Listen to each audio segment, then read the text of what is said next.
We're mixing up a great soup today, and it's all in 3D. We've got a bird's nest basket with Susan Lenart Kazmer, an all-occasion card featuring 3D embellishments made from a mold by Marion Emberson, and a wood card box to hold multiple cards for every occasion. And finally, a great wood organizer for all of your scrapbook supplies, and it even spins. All today on Scrapbook Soup.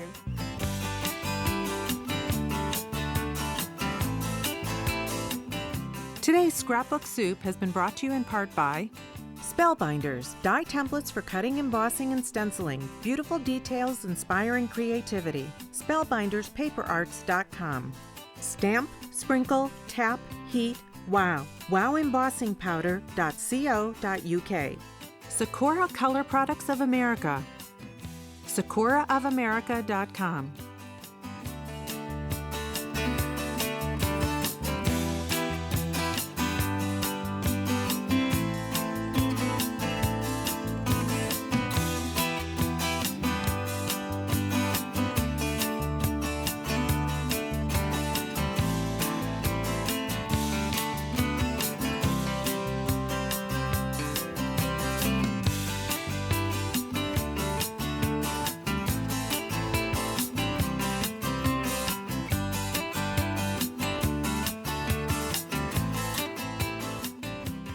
We're adding another dimension to your scrapbooking with embellishments that actually pop off the page and three-dimensional home deck. I'm Julie Faye Fan Balzer, and this is Julie McGuffee. And for our final episode this season, we've got 3D projects to share. And the first thing I have to share is a photograph that's actually on a t-shirt. Remember, with digital photographs, we can put these photographs just absolutely anywhere. And this is my grandson, and he is, of course, playing baseball now. But you know what? You can also put it on a bag. You could put it on a pinafore. You can put these photographs just anywhere. But you know, you don't even need a photograph because, for instance, I've done a canvas here and there's absolutely no photograph on here. However, I have done some journaling because, you know, I always believe that journaling is one of the main reasons that, at least for me, I enjoy creating. And in fact, the journaling here is all about why I create. It's just a lot of fun pattern paper, some sparkles, you know, and it's a great piece. It actually hangs in my craft room and it motivates me every time I look at it. I'll be right back with mixed media artist Susan Lenart Kazmer. Well, I'm here with mixed media artist and wonderful jewelry designer Susan Lenart Kazmer. And you know how birds make a nest out of all the little things they find around? Well, we are going to make a nest out of all the little things we find in our craft room. So Susan, tell us how we're going to do it. Okay, good. Well, actually, really, it is all the pieces and parts that you find in your craft room. And I just started with some pretty heavy gauge wire. When I work with wire, I like to work with many different gauges. The structure of the piece, I need a heavier gauge. So this is probably a 12 gauge or a 14 gauge. You can find it at the hardware store or anywhere. And then for the weaving part, I'm going to go into a 16 gauge. It's at any craft store. And I just cut these into pieces with my snips. And I'm just going to start by flaring out the edges. So that's a very new technique for scrapbookers, and all you're doing is just hitting it with some downward pressure moving outwards, right? Absolutely. And see, the hammer you use, you can just use any type of hammer. You can use your hammer that's in your garage. That's and it's no important worries. to work on a metal block, though, of course. Absolutely. Yes, you do. You have to work on an anvil or metal block.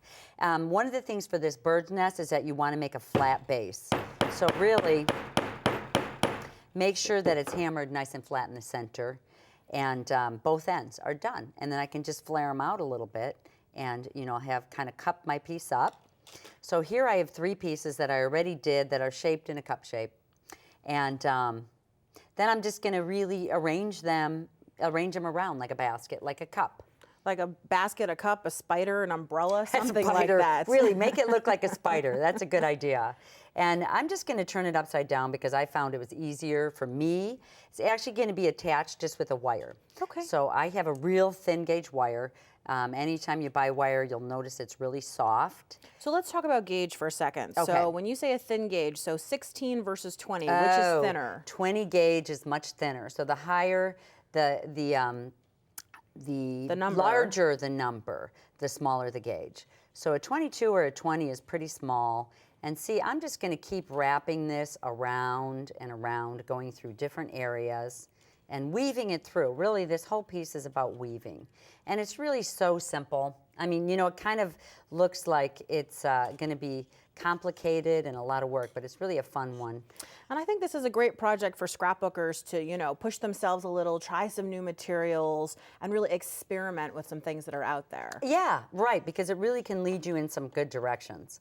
So it doesn't matter if this is still wobbly at this point, not really, you know, it's going to bother you, but by the time I finish the weaving, it'll really be in good shape. So here's this piece here. I'm going to get the anvil out of the way. And now what I'm going to do is I'm just going to take my wire that I have already prepared. This one, I actually used a bronze or a copper, or you can use, you know, any type of. But of course, you could use a silver wire and put it in liver of sulfur or something like that to darken it up a little bit. Absolutely, absolutely. Okay, so this is what I'm doing here is I'm just kind of taking my piece and see how I've grabbed the wire around here. The whole piece is done this way. It's such a simple, I mean, it's really simple. Well, I love how you're doing everything with your fingers. I mean, I always say that that's one of the best tools that we have is your fingers. You're right. I know. My fingers are. That's why, I mean, my hands are artist hands. I think it would be fun to have some girlfriends over and maybe like even make centerpieces all together in a big group doing it like this. Oh, yeah, absolutely. And then, so my wire, I'm just going to continually, I just put in about 3 or 4 layers. You know, when you look at the finished piece, you'll see it's just really 3 or 4 layers. You don't have to keep going and going, but this shapes your piece. Okay. And then the next step I'm going to do is I'm just going to take some colorful ribbon or something that. And man, as scrapbookers, we have so much ribbon. Good, very good. I actually did my ribbon on the bottom. So see, if I start upside down like this, I push my wire down to make it nice and tight. And it's the same technique, but it's just done. And this is actually a basket weave. So, you know, it really is a nice weave that's nice and simple, but it's that same technique. And I think, you know, you could use all sorts of different kinds of ribbon. You could use any kind of thing that's printed. You could stamp words onto the ribbon before you put it through. Oh, that would be fun. That would be really fun. And, you know, the rhinestones, I love putting sparkly things in there, and birds do too. So this could be just woven right in too. And maybe one of the other things that I would do is I would take my paper when it's all done in the end, and I just would maybe rip some pieces and, you know, just and kind do of those weave pretty it into. edges. And why don't we put some of those papers right into this finished one here? Or halfway finished one, I should say. Is anything ever truly finished? Right. Now, voila, it's done. It's nice. And I like the idea that you could use up the little scraps and bits of that pretty paper you didn't want to get rid of or something you really love and put it through. Absolutely, right. Yeah. And then I just used some pieces to embellish it in the end. I used... That's a beautiful tassel made from ribbon. Of course, you could already buy a pre-made tassel, or you could use one that you make yourself. Yes, absolutely. This one is a pre-made one. Susan, so. what would you use to keep in here? What do you think you'd put in? I would, you know what, I have baskets like this in my studio space and, you know, just storing. Of course, there are different sizes and shapes. I mean, that's a nice thing is that you can have them tall, small, and you can put wire, anything, you know, not anything little that would get lost, but just bigger. I love the idea of being able to put things in my craft room that are beautiful and yet functional. So I can see spools of thread. Yes. I can see adding all sorts of tools. It would be a great place actually to keep your jewelry tools, you know, because I think it would make it super easy. Yes? Absolutely, absolutely. So Susan, this beautiful piece that I know you have on the wall here just takes a lot of the techniques that you've already shown us. Yes. And uses them to the full extent, I guess we would say. And everything in the studio space too. Oh, thanks so much. Thank you. And we'll be right back. Well, I'm so excited because Marion Emberson is back once more with a different, even one more different technique using embossing powders. And look at this card, I just love it. This is a resist technique. Now you have to explain exactly what that is to us. Okay, we're resisting, so we're gonna be putting an ink on it after we've embossed it, so it's actually gonna resist the ink. Okay. So we're gonna bring the embossing through, so it makes it come to the front. So. All right, so how are we gonna do this? Okay, so we're gonna take a stamp, clear stamp. We're gonna use a pigment ink and ink it up. When I'm using a smaller piece of card to say my stamp, I like to do it just straight, like direct onto here rather than turning the stamp over onto it. Yes, I just okay. find it easier. So I'm just gonna run that along there. So you can place it exactly where you want it, right? And then I'm just gonna pour the powder straight on. Just cover the whole thing. Tip it off like that. cool. Can I get you to just take that bit away Yes, for me, let me please? move that because then we can Thank put it you. back in the jar later. So Lovely. now, can we do this with other colours? Because I know you're getting this pretty white with that. Absolutely, yeah. You can do it with lots and lots of different colours. Well, all the colours basically. It will looks work. so nice in gold or silver, like for wedding invitations. Definitely, or- yeah. So if you hold the gun in one position and then just move it along, can you see it changing? It's going white now from this dull look here.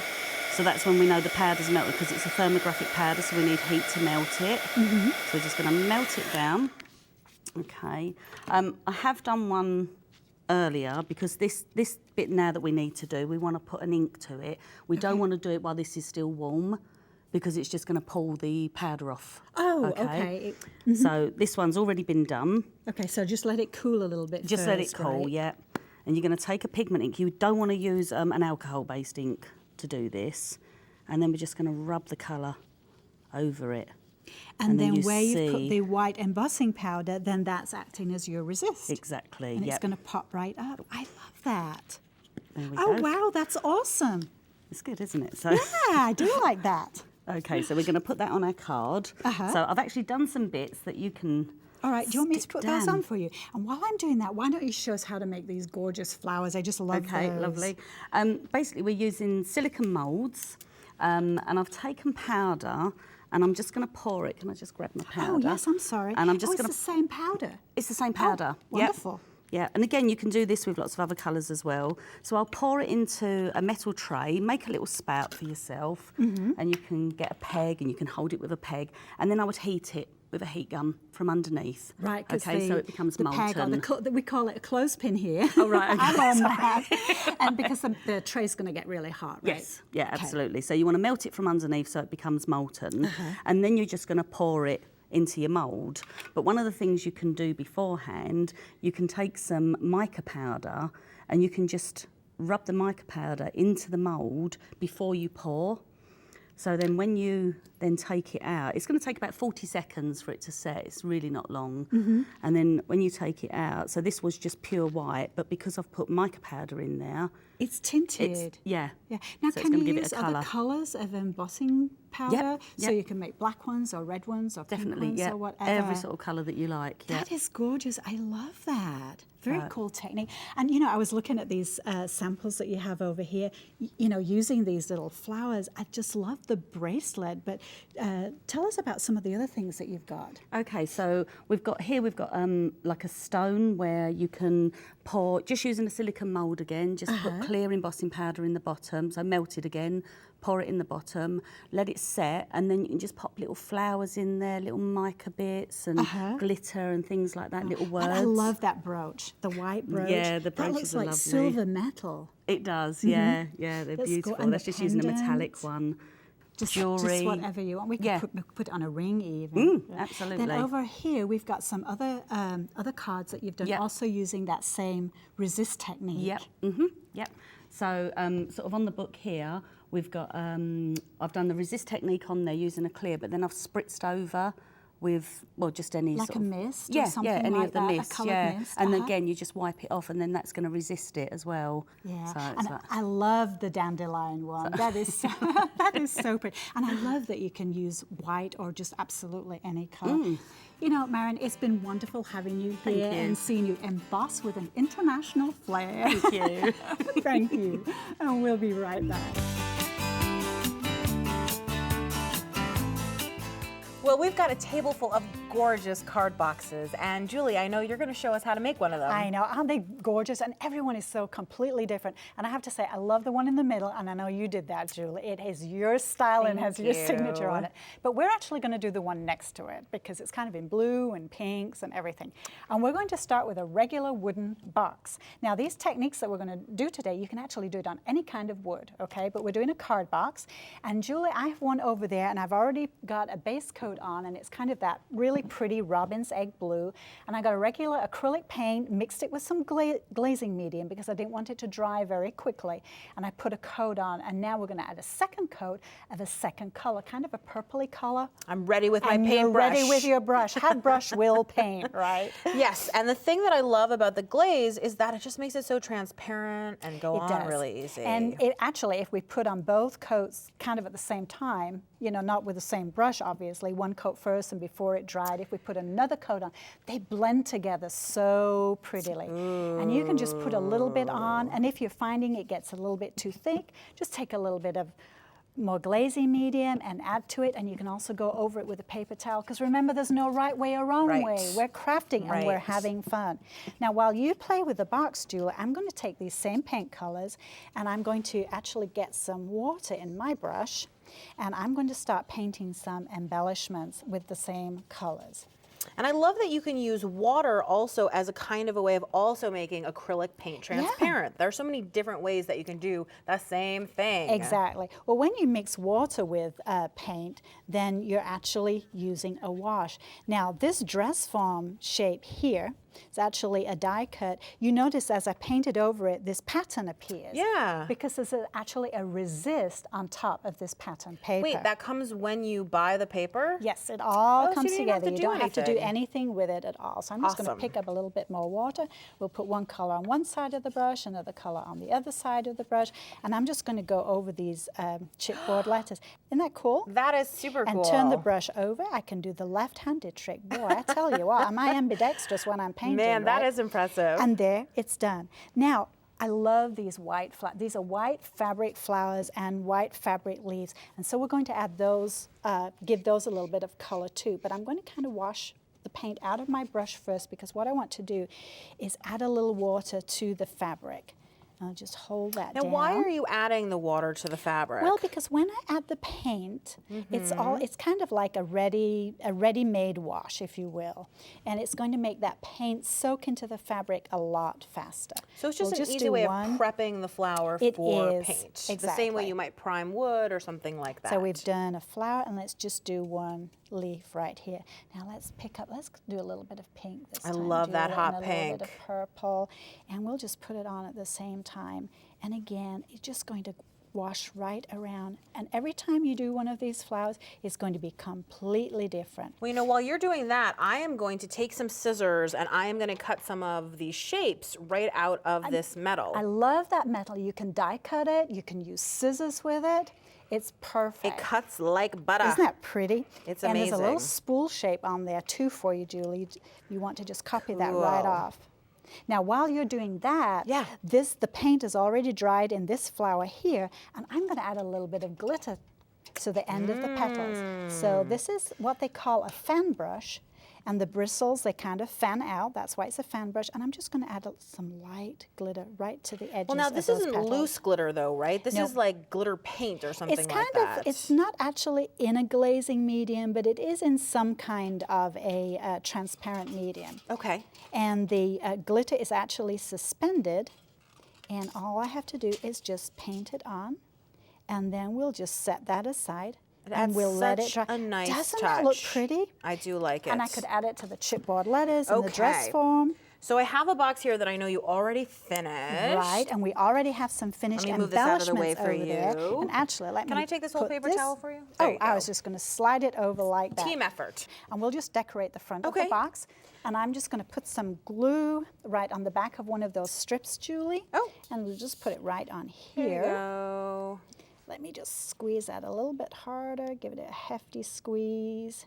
And then we can just put that on, and I'm just going to move it around a little bit so I get the glue all over the back of that paper. And of course, you know what? If I'd have been really thinking ahead, Julie, I would have put the glue right on the back of the paper and then put it down on the back. And it's so easy to just place these embellishments wherever you want. I like to Yes. usually test out sort of where I like them and how it all feels together. And I love that they're completely color coordinated now. Julie, thank you so much Isn't that for all of beautiful? this. It's been great. I know, isn't that fun? And we'll be right back.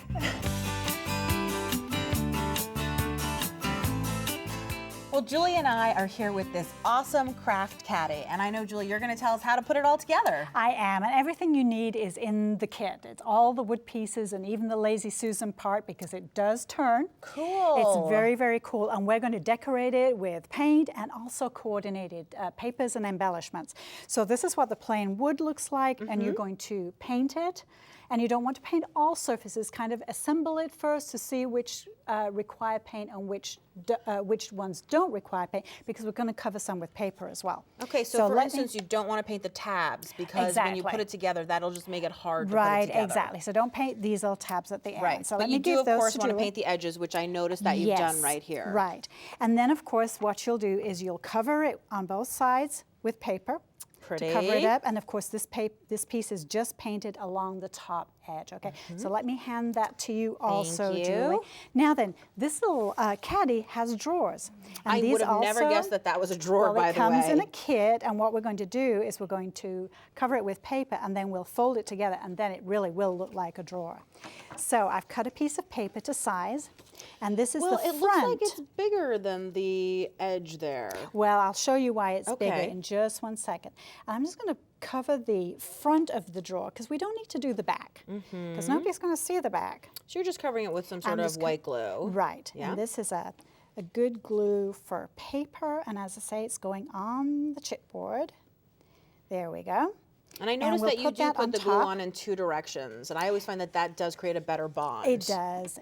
There we go. And we'll put the paper right on top. I did cut this to size. Now, it's overlapping about half an inch on each side. Now, we're not going to do anything with it right now because after it's dry, I'm going to go ahead and cut out this little piece because that's how we're going to pull the drawer out. Okay. But then when it's dry, I'm going to fold in these pieces like this.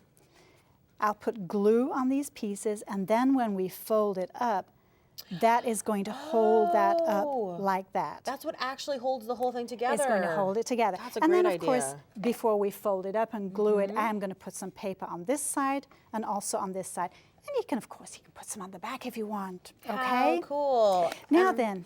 I was going to say, I know that there's all these amazing embellishments all over this table. Yeah. And the thing that I love about it is as I'm looking through, everything sort of matches. It is. It's good that it's all coordinated. And even the paper is double-sided. There's pattern on the front and there's something different on the back. I do Something love for double-sided everybody. paper. Exactly. Now, you have a wood piece there, Julie. Yes, I do. Do you want to go ahead and start decorating that? And I'll decorate the front of the drawer because we've got all these wonderful embellishments to work with. Absolutely. I love these little wooden frames. And the thing that's so cool is that they're actual wood, which I just think is super neat. And then there's some little adhesive letters that you can put inside of I those. know, which I think is great. And of course, you could ink the edges of the letters. You could do a little pen outline of them, anything to customize. I'm big on customizing absolutely everything that I Absolutely can. everything. Well, talking about inking, you know what's really cool on wood is when you go around the edge with maybe a little ink pad. Do you can want I to try try that that? on your piece of wood? Awesome. That will look really, really cool. You know, I do like the small size of this ink pad. It makes it so easy to just hold in your hand and not have to think about it. Very 'Cause easy sometimes to with the work bigger with. pads, I end up covered in ink. Well, you know what? We do that sometimes anyway, right? End up covered in ink. It's true. And you know, this inking just so contributes to the shabby chic look of the whole thing. I love that vintage shabby chic look. I do too. And you know, we're using these colors, the greens and the pale apricot and things like that. But you know, you can use blues and reds, whatever color your craft room or whatever room you have. Well, you know, I was going to say, I'm not normally drawn to these kind of pale colors, but when I see them all together like this, it's amazing. And it's stuff I wouldn't have picked out for myself, which I really like. Like these lace bits that are actually already sewn into ruffles. I just think that's Isn't that great? So Just to put that right adorable. on there and when it's already done for you. You know, we talk about it being a craft caddy, but you know what, Julie? I think we could also use it in a bathroom. We could put Oh, yeah. makeup in it. Kitchen? We could, a kitchen, yeah. would be a great but I'm idea. thinking of like kind of like a jewelry box, or makeup and combs and brushes and all kinds of things. You know, I know you talked about the spinning before, but I just want to show how cool it is. And this is a really smooth spinning thing. And it does make it easier on your desk when you can just spin it around or reach for whatever it is that you need. Right, I know. And the drawers pull out so easily as well. You can fill those true. with all kinds of things. I know that you and I could probably decorate forever and ever because it's just so much fun. It is. But I guess we've got to wrap it up. So we'll be right back.